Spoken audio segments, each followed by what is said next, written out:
too often that the rhythm game genre really evolves in any meaningful capacity, but last year, Red Octane and developer Harmonix, who some will know as the developers of the critically acclaimed Amplitude and Frequency games, came up with an idea that pretty much totally turned the whole genre on its head.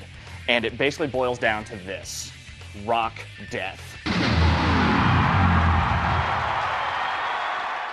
The basic premise was you have this guitar controller with 5 fret buttons and a strummer, and notes come down the screen with popular rock songs, and you press the fret buttons and you strum and you hit them and you make with the rock.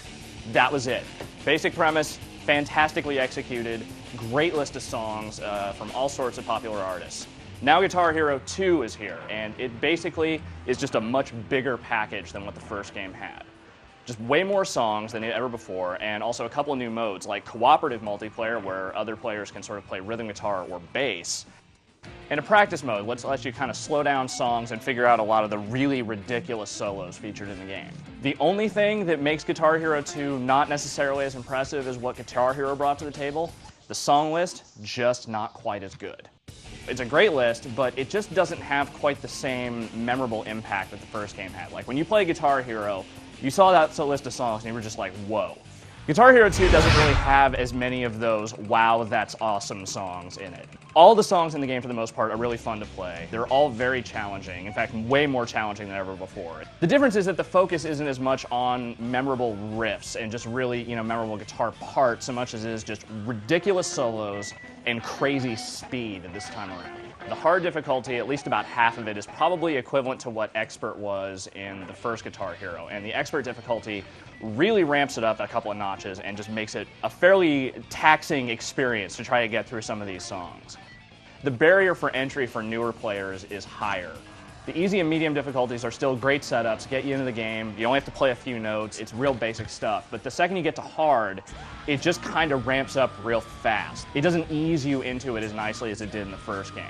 Of course, there are a couple of wrinkles here that might make experienced players, flustered a bit, and probably the most important of which is 3-button chords. 3-button chords are kind of a whole different ball game, because when you're just, hitting 3 buttons in a row or whatever, that's fine, it's not hard to do. But when it starts mixing in 2-button chord strums and then 3 buttons where you're like hitting the 1 and the 3 and the 4, or the 2 and the 4 and the 5, or even the 1, the 3 and the 5, that's when things get a bit complicated.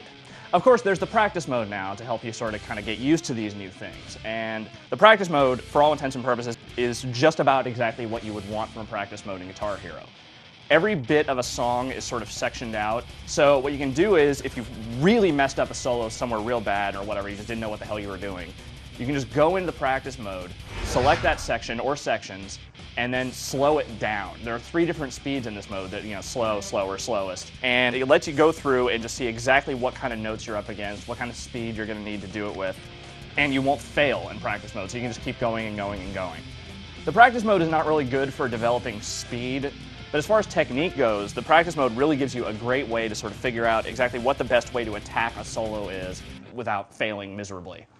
And then there's the multiplayer mode. The same basic multiplayer from last year, the sort of competitive, switch off, I play a little bit of guitar, then he plays a little guitar, and back, and so on, and so on, and so on. That's still in there. There's another version of that where 2 players compete playing the exact same song the whole way through. But then there's also the cooperative play, which is probably the biggest new feature in the game this year. While one player will play lead guitar in this mode,